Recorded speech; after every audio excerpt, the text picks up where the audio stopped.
Zaharia, and I'm delighted to be your host for the third season of the Drag and Drop Show. Barbra Gago is a force of nature. Her brand building experience, marketing wit, and business acumen combine to create industry-changing results. In this thought-provoking conversation, Barbra takes us through the experience of rebranding RealtimeBoard, a company with over 3 million users at the time, in under 4 months. The Miro rebrand gets referenced in the industry as an example for good reason, as you'll discover in this podcast episode. From virtual branding sprints to ownership and cross-functional teams, Barbra breaks down how the company pulled off such a massive rebrand on such a short deadline. We also take a look at the longer-term effects it had on the company culture and what Barbra, now founder and CEO of Pando, took from that transformative experience. She also shares the brand story behind her current company and what they're doing to build career frameworks that bring equity and inclusion to all employees. Barbra's determination and her fierce focus on the human element make her not just a great brand builder, but also one of the people to watch and learn from as you grow. It's Andra Zaharia here, bringing you the latest episode of the Drag and Drop Show from Creative.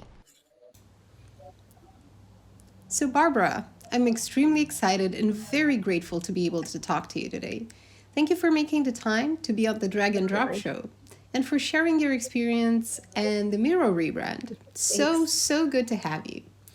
Now, there's so much to unpack here. You have such a rich and diverse experience and you've accomplished so much, before the Miro rebrand, but also ever since. So I'd like to go a little deeper into your experience and, dig into some specific aspects of this rebrand that kind of, complete the picture of what you've already published and wrote about this experience. And also then see what you've been up to since then and how things have evolved. So could you tell me a little bit by taking us back to the moment when Miro decided to rebrand? What were the considerations that you took into account before making that decision?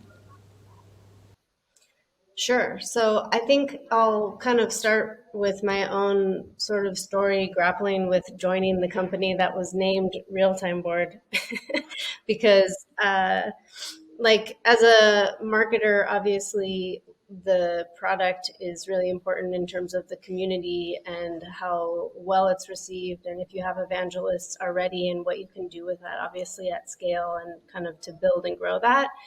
And the brand is a big part from my experience in building really defensible sort of B2B brands, especially in spaces that have a lot of competition. And when I joined Miro, at the time it was called RealtimeBoard, it was kind of an underground product that not a lot of people had heard about. It was like a big company in Russia, actually in the middle of Russia, and very not that known outside of it. And I saw so much potential in the product. I was blown away actually by what the team had done, and there were already evangelists. And I remember I was walking our dogs with my husband, and I was figuring out if I was going to join the company or not. And I was really worried about the name and if I can build, a world-class brand and really elevate it to that scale called with it being called RealtimeBoard. It was so obvious and matter of fact, and it was a very useful name. It had a lot of utility and the early customers liked it, and there was a lot of nicknames for it. And ultimately, for me, it came down to whether or not I thought the founders and the, founding team would be willing and flexible to change the name. And I figured, okay, they will be. And that was one of the first things that we did actually when I joined. So for me personally, it was a barrier whether or not I was even going to join the company. And ultimately, I was confident that people would be into changing it and feeling that we had a huge opportunity to sort of build a brand that people can really love. I think the considerations from the team and myself just broadly with the founders and sort of the core team that was involved, like it was really important, and it's really important that founders and the people who really have influence at the company are committed and also see the value of what brand can do. If they aren't, you're going to have a really hard time trying to change a brand or change a name. And the team was really, really supportive and motivated by the idea of being able to build a brand and build a company that people like loved and irrationally and like had emotional connection to it, even as a B2B product. So I think mostly we were focused on how do we create that, and we had a lot of sort of raw material that had a lot of potential.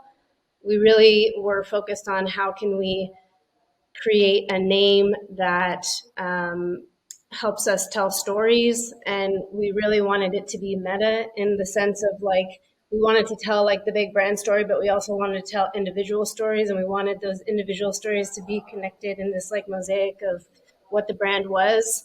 And because Miro is, you know, a visual collaboration platform, we also felt that it was really important to be like a very visual and engaging and just like approachable brand. Those were all the kind of big conceptual things, I would say.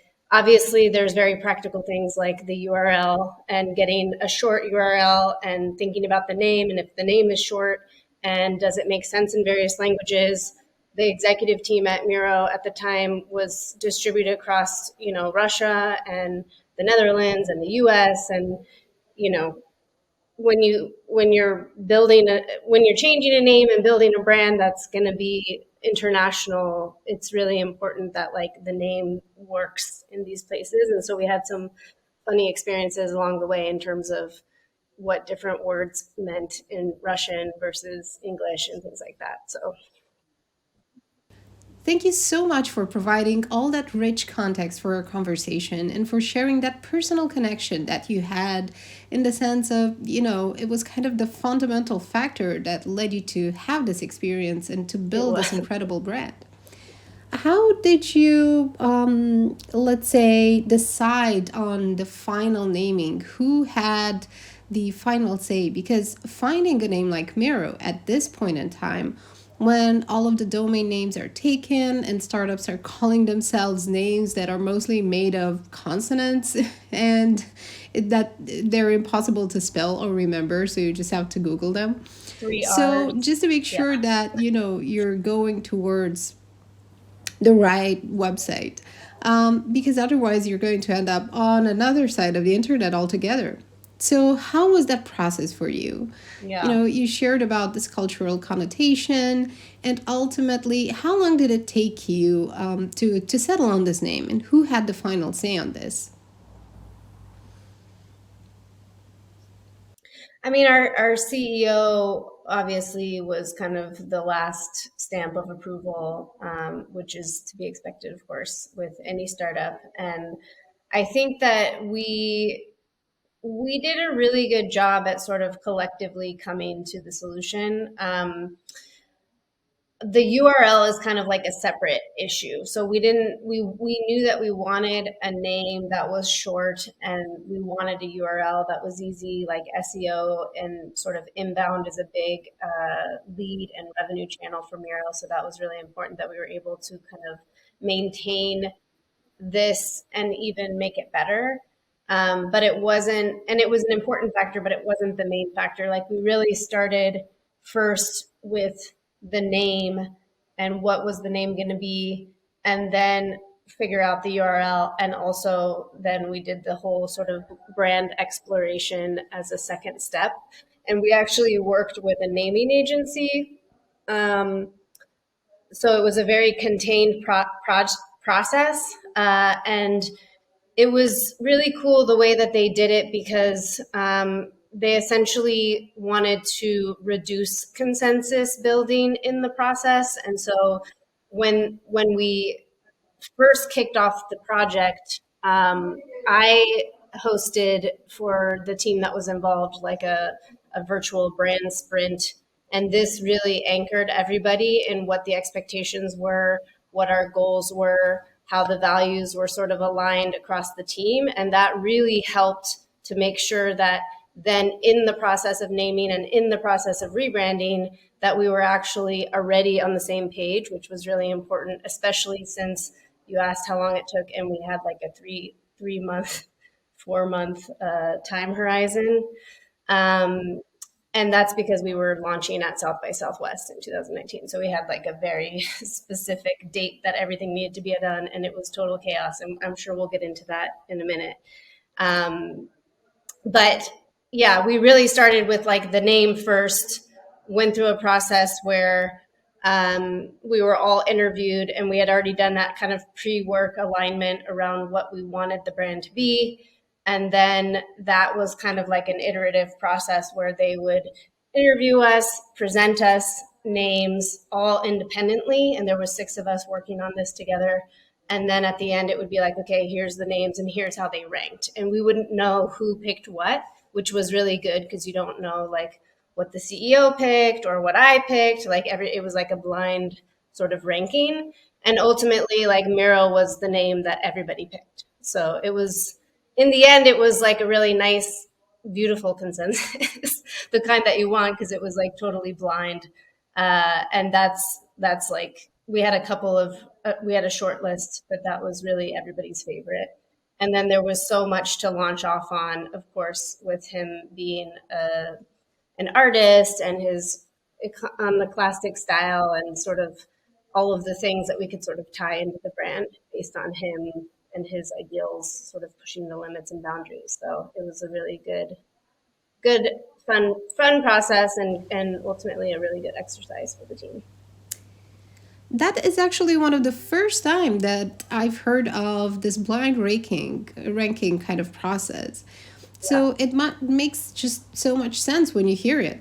And I'm sure that, it all flowed beautifully and that relieved some of the tension because obviously there are always clashes between personal Yeah. preferences and, branding being such a personal thing, brand building being such a personal, emotional affair for everyone, no matter what the role is.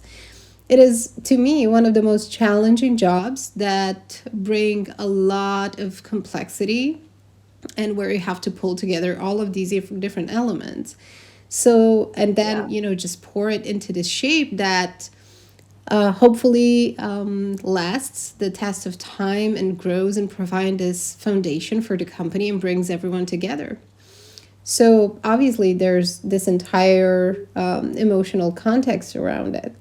So to me, that's a super interesting process. And this cultural hook, this cultural anchor, I thought Yeah. was extremely interesting and powerful around a brand name. And it gives you a space to be creative, to dream, and to have this creative outlet that you can use to just pour more of yourself into the company because this is something we all do. But sometimes we don't know exactly how to do it. We don't know exactly how to harness those kind of personal experiences and that more creative side of us. And the way that you did it, the way that you articulated this process sounds beautiful to me. So I'm very curious how the team reacted to this entire change because you talked about the alignment on a C-level perspective. And I'm curious how you cascaded that towards the team and how they felt about this change. Yeah. Because, of course, at that stage, in the startups and in a company's development, this appeals, to a very specific audience in terms of naming, Yeah. in terms of more descriptive names. So moving from that to the next level and expanding that scale brings some resistance sometimes in the way that the customers perceive it, but also internally. So how did the team feel about that? What was their reaction? I think, like with the process we had at the executive level, kind of going through the naming and then the creative aspect of the brand development, I think it's like it's an organic thing that you want to sort of manifest. It's creativity, like, and we really wanted that to come to life, but like it's really important to have a lot of structure to guide that process. I think that's the most important thing, to get alignment and to get buy-in. And I think that like that unified sort of support for not just the fact that we were changing the name, but also the process. And it was very clear and structured. It helped everybody feel comfortable with the change and navigating that change. It's obviously, we weren't a small company. I mean, we were maybe 150 employees at the time. We already had 3 million users. It wasn't, a super early. I mean, it's definitely earlier than it is. Like the customer base is much bigger, the employee base is much bigger now. But it was still a big shift, as you kind of noted, and a big change. I think having everybody on the same page, understanding, and equally being able to sort of tell the story about why we're doing this, tell the story about how we came to this name, what's the story and context behind the name. It, became sort of a motivating factor. And we actually kept the broader company um, pretty, not involved necessarily, but like pretty aware of the steps and the process. Like they knew the name, for example, before we did the brand exercise. So it was like everything was very iterative and collaborative, and the team was sort of brought along. So like step by step, we unveiled the name and we talked about the process and we told the story of why we chose this name and how it's going to help us build a better brand.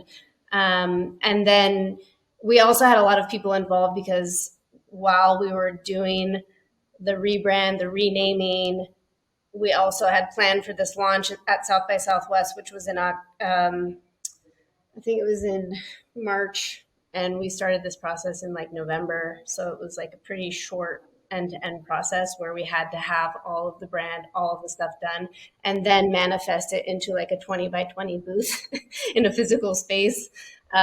So there was a lot of people involved and like brought into the process, because we had all these parallel work streams happening. But I think ultimately it was a really motivating and sort of inspiring thing that we were able to bring to the company and to the broader community. We did do some user testing, like we reach out to users first about the name, and then we reach out to users about the logo, and then we, showed them some of the visual style, and we just did some check-ins. And same with the team, like we tried to bring them along in the process. And I think ultimately it was more something that they could really see, wow, this will be like a world-class brand.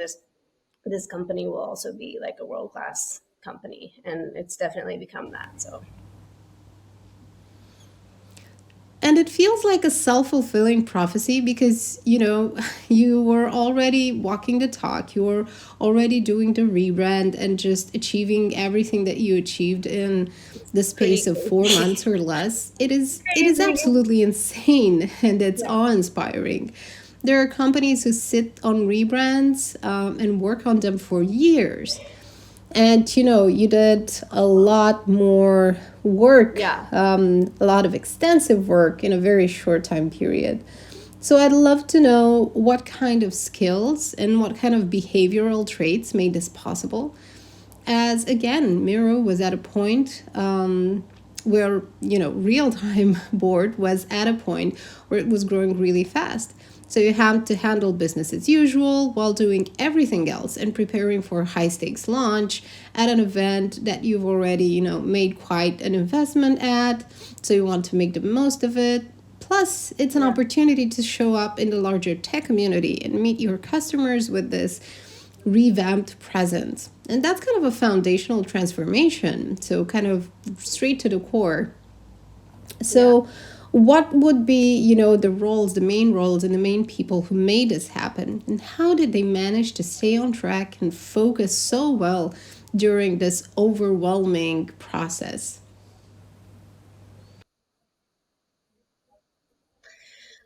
I mean, I think like at the highest level, it was like I was driving the initiative with our co-founders involved, our head of product and our head of design. So like we kept the team that was really the core stakeholders pretty small, and there was like in terms of attributes or behaviors, like there was full commitment from that team. I think they were not used to. I was like the first executive coming from Silicon Valley, and all of my counterparts at that point were in Russia.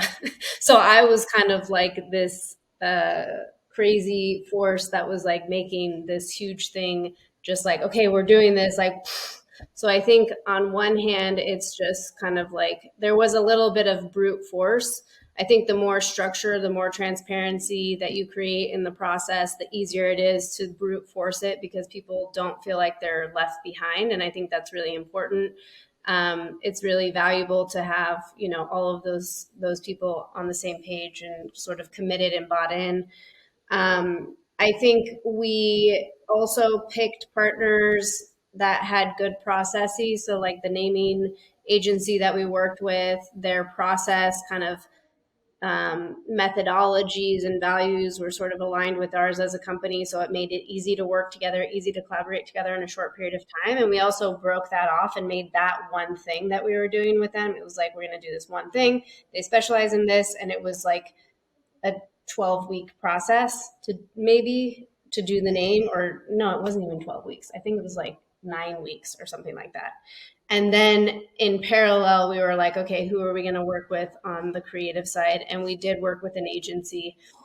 We didn't just like throw it over the fence and hand it off to the agency. We had, I had somebody on my team who was like embedded in the agency, like work group. We were working with sprints with them. We were using Miro, obviously, and like every week we were doing sprints and doing reviews, which isn't a normal sort of agency working relationship. Usually they sort of drive the show and set the agenda and present things and da da da. And this was something that our CEO felt pretty firmly about, and he was right. And with that kind of relationship that we had with the agency, it worked out really well because it was very iterative and transparent, and like we got it done quickly. I think that there, you know, there was so many moving parts though. Like, I don't know. When I look back, it's like, how did we even do this? It's really, really crazy, especially in that period of time. But it was really just like, to some extent, it really was like brute force. We're doing this. We have a deadline. That's it. And all of the things have to happen. I remember we didn't even have the URL secured yet.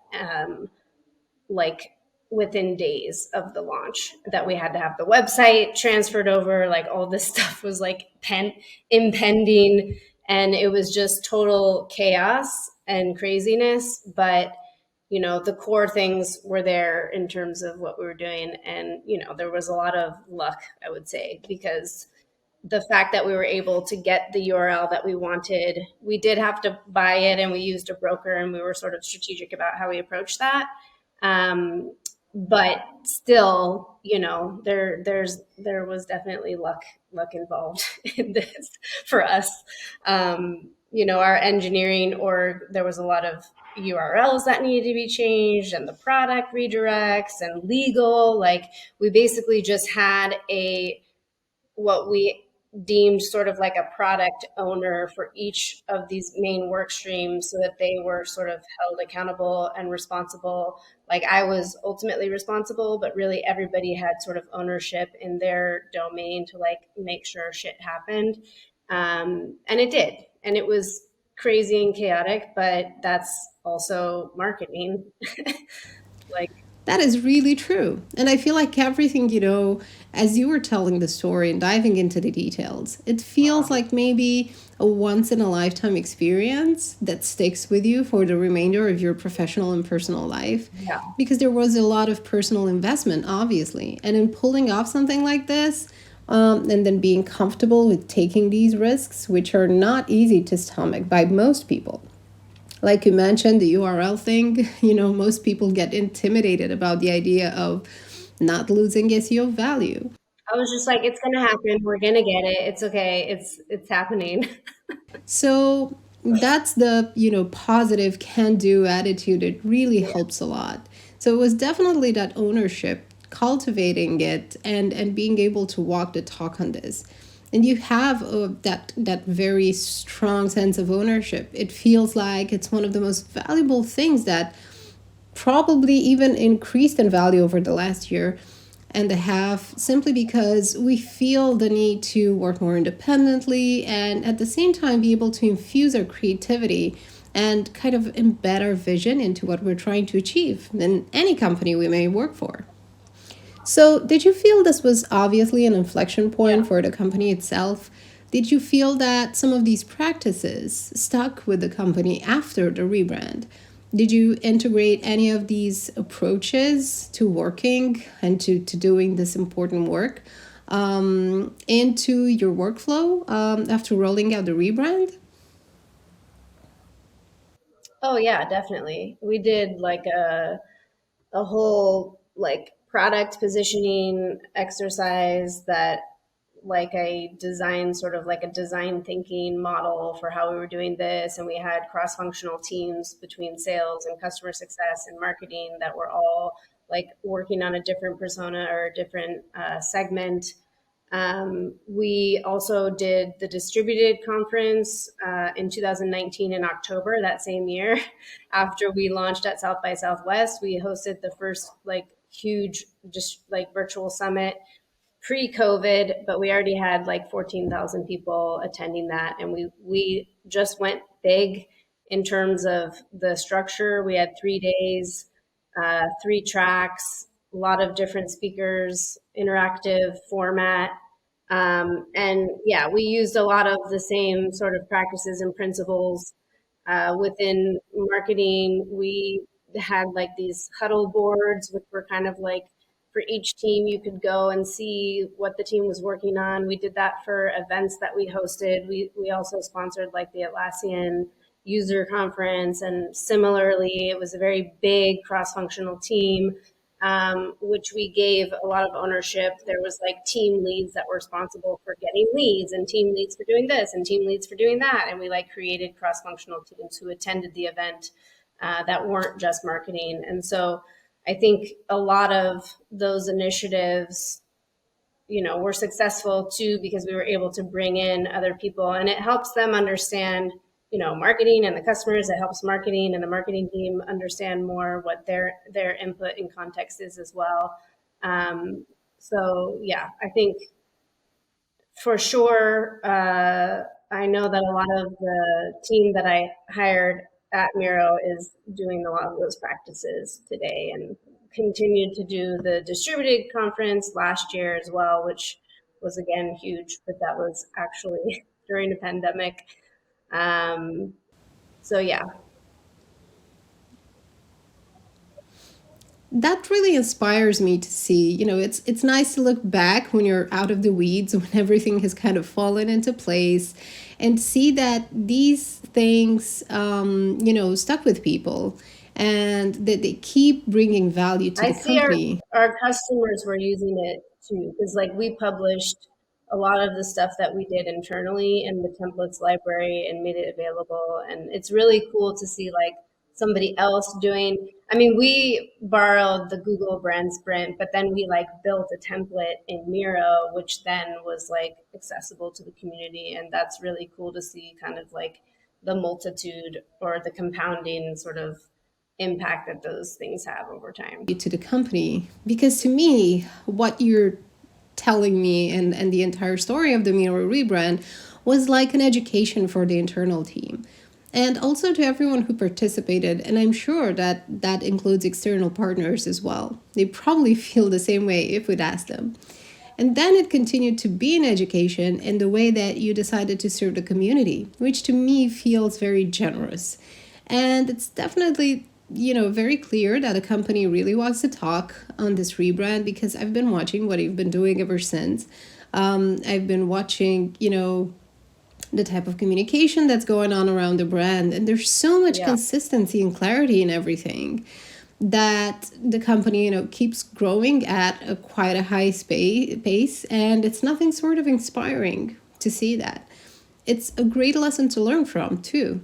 So that's why, whenever I talk to people around, rebrands for this podcast season, but also, beyond this, the Miro rebrand always gets referenced as a great example, as something that people, will want to reference because it's so well done. So you were very transparent about communicating after the rebrand as well. Were there any unexpected benefits that came out of this? Just being transparent about the way that you worked on this and everything that you put into this process. Yeah, I mean, I think it's like those compounding effects. I think we, as a team and sort of thinking about the brand, um,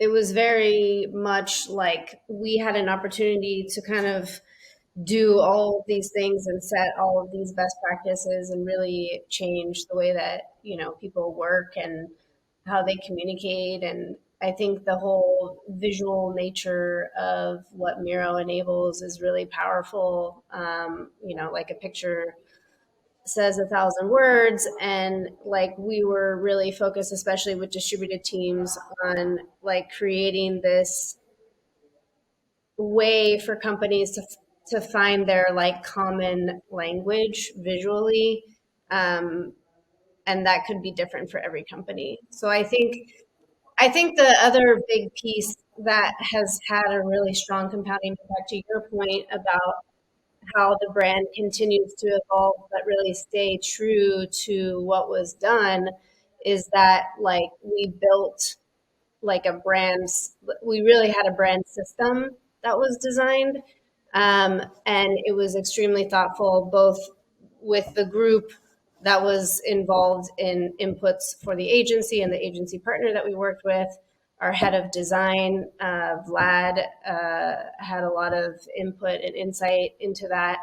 And it really enabled the company to just grow sort of limitlessly in terms of how the brand can evolve. Like the characters all had like everything had a meaning and a purpose. Each of the Miro characters, like there's the regular logo, and then we have these characters, and those characters each have their own like characteristic, like agility or fluidity, that sort of looks like we have a circle and we have a squiggle and we have this and we have that, and those all become patterns and those all become shapes, and like there's the different colors. And I think that like it really became a platform for not just the company and not just the people within the company, but all of the customers, to tell their stories, to share their best practices, to learn, to grow, and like really give back to the community. So I'm definitely, I think it is sort of a once in a lifetime opportunity. I've built other brands. Greenhouse is in the recruiting software space. Another brand that I built that I also feel really strongly and happy and good about, also very community oriented. I think, you don't get a chance to rename a company and rebrand it every time you're a CMO. So it's really, and especially a product like Miro, and again, it was I think the most important thing was like the commitment of the team that we were doing this, and alignment around the vision of what we wanted it to be. And then, just going with the process and just holding on for dear life. It But feels like the Miro rebrand came at, such a right time. Although the context is obviously a little fraught, it came at a right time in the sense of that work that you put in that space, and the kind of work that Miro enables and supports is so abstract, and this really became very visible in the space that we operate in throughout 2020 and beyond. So the more people did worked with abstract concepts, the more they needed a way to visually express or just give shape to their processes, their for thoughts, sure. their ideas, their projects, and Yeah. being able to share them became such a necessity. And, Miro became that platform for them that not only enables them to do the work, but it also inspires them and gives them guidance and the structure that you were mentioning to be able to do that valuable work. So I think that Miro had, and obviously still has, an invaluable contribution to the community, being such a community driven project itself. And here, obviously, it's just part of the company's history, and you are part of the company's history through all the work that you did. Mhm. And that doesn't really happen very often. These kind of moments and rebrands are a bit, few and far in between, Yeah. even though we talk about branding a lot. And your rebrands are usually presented from a very flashy perspective. But having the opportunity to dig into them, I saw what, sits behind them through this podcast. And obviously, every rebrand became and becomes a growing experience when done right. And not just for the company, but for the community it's serving as well. So, just focusing a little bit on your personal experience after pulling off this massive, massive rebrand, after such an intense experience where, you actually, moved from that role and stepped into a new one as the founder and CEO of Pando. So, that was pretty awesome. Tell us a little bit more about that. Just a quick background and the story behind the name. I mean, I think, well, I guess I'll say I had already thought about the brand. It took me a while to come up with the name. That also has a story, and the whole like brand and sort of positioning and visual style was done before I even started the product. Well, so Pando is the largest living organism on the planet. It's in Utah. It's like a sort of like a grove of thousands of large trees. I think they're called quaking aspens. And they all share the same root system, which is why it's considered a single organism. And Pando is a platform to help employees develop in their careers and help companies create the right structure to enable and empower employees to like move forward on their own and know what they need to focus on and get structured value feedback that's measurable so they know exactly where they're at. And so Pando is like a good, well, there's growth and it's trees and there's all the sort of natural, organic, sort of obvious metaphor. But then as a single organism, it's kind of like the company as an organism where everybody is supporting each other and connected, but everybody also grows at their own pace, which is like one of the main things that we're trying to help enable and help companies do with employee progression. So, yeah, this was also, I think I spent a couple of like once I knew what I was doing with the product, I spent probably 2 months trying to figure out what the name was going to be and what the story behind the name was going to be, and then we spent time once I had that figuring out, of course, what the visual aspect and all of that is going to look like. So, um, yeah, I mean, I think it's really important. I said that at the beginning of the conversation, but I think true sort of authentic brands really are a huge differentiator, and you have to have a good product and you have to build a good community and you have to do a lot of things, but like a really good strong meaningful brand that has like purposeful connection to people is really like a defensible strategy for business. So I think companies are getting that now in the B2B space. They've become more and more like, oh, we need to do brand.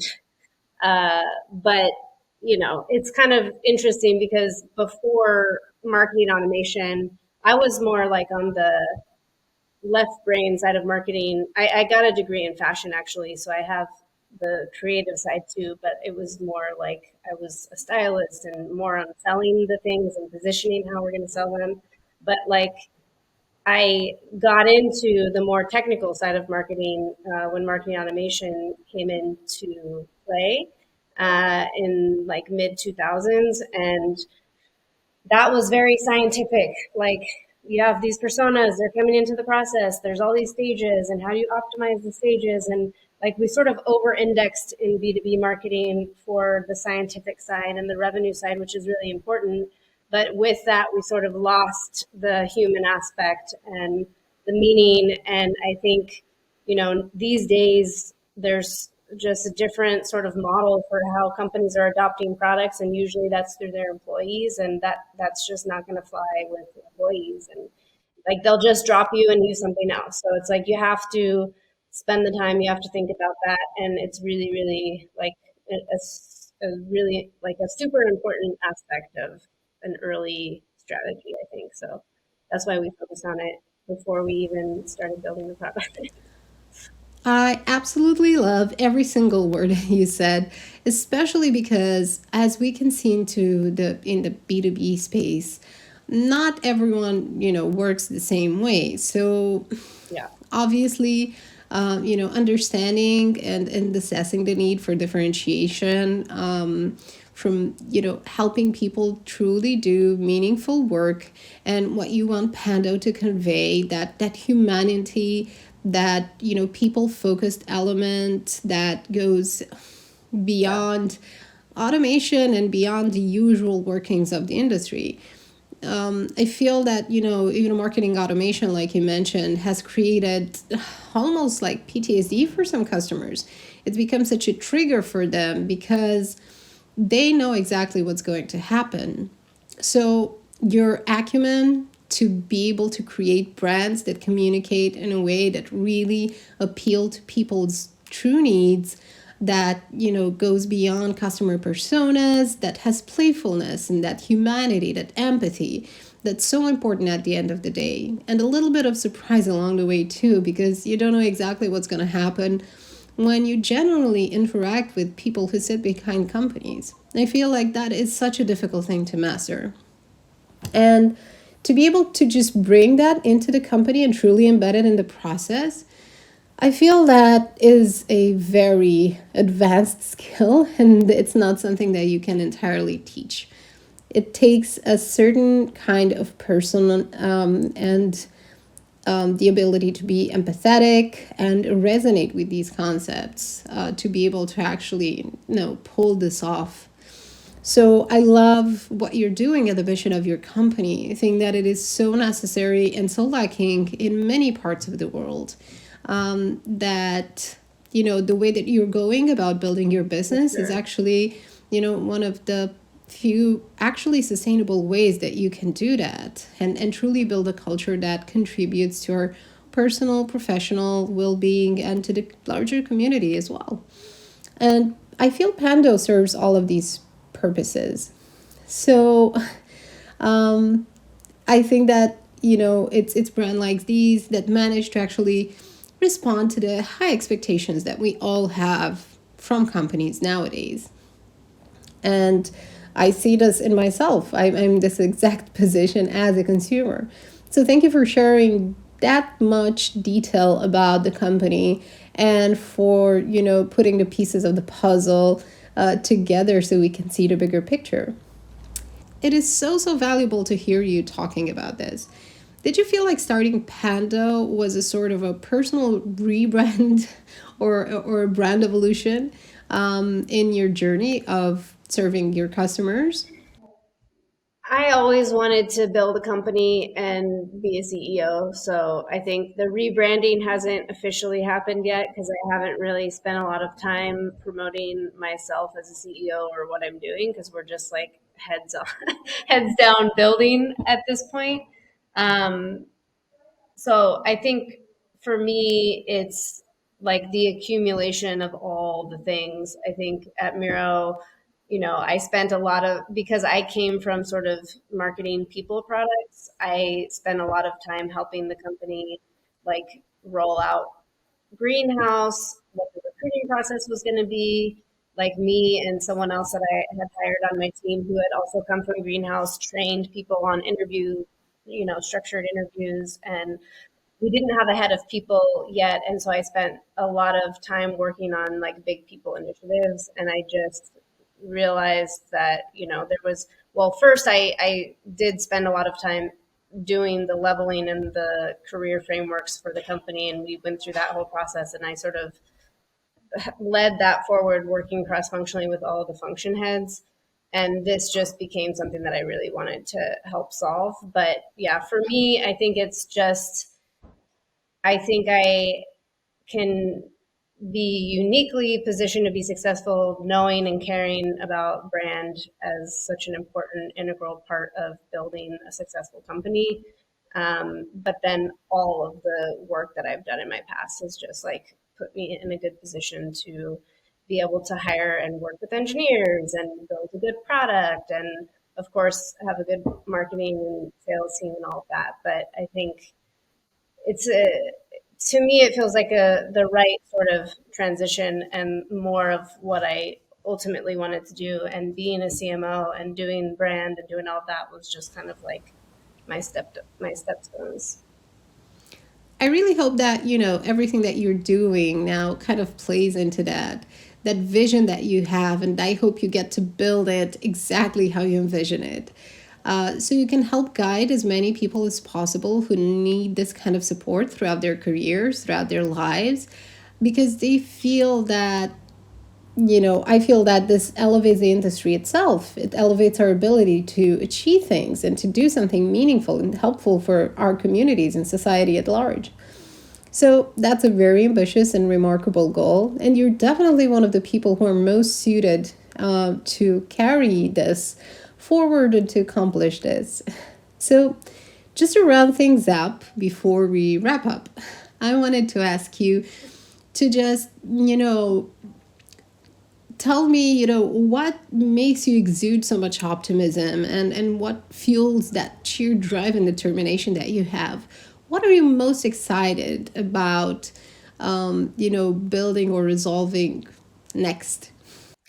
I mean, I'm super motivated and excited by like we've already have a handful of early customers, and I think Pando is a product like others that I have sort of brought to market before. Miro being, a visual collaboration platform, but so much of our marketing and so much of our brand and so much of the work that we did was more about educating the community on how to work better in this context, and how to work with distributed teams and how to create alignment. And we had such an opportunity to like lead people in the right direction. And the same thing at Greenhouse, with structured recruiting and sort of elevating the entire industry to make the people department like strategic and not reactive, and not just like, here, go do this or fill these roles. Like they actually, through the work that we did and other companies like Culture Amp and other brands in the space, like really elevating this function. And with Pando, I'm back to the people space, which I really like. And our like our big picture goal is really to get companies to forget about performance reviews and have this like continuous progression, and really enable companies and also people to like have structure and metrics and measurement around their career development, because it's all so subjective. And when companies roll out career ladders, people are like, yay, now what? And how are we measuring this? And what are we doing? And it's supposed to be this like continuous feedback and check in, but it's like in the context of what and for what, like where am I actually going? And so this is like a huge paradigm shift that is not going to be like an overnight thing, but our early customers are like fully on board with that shift and already were moving in that direction, just didn't have a tool to help them. And so I think I'm most excited about like what the future will look like in terms of how companies are engaging with their employees around career development and progression, and what that looks like and how we can change it essentially. I'm so excited to see what you do next, Barbara.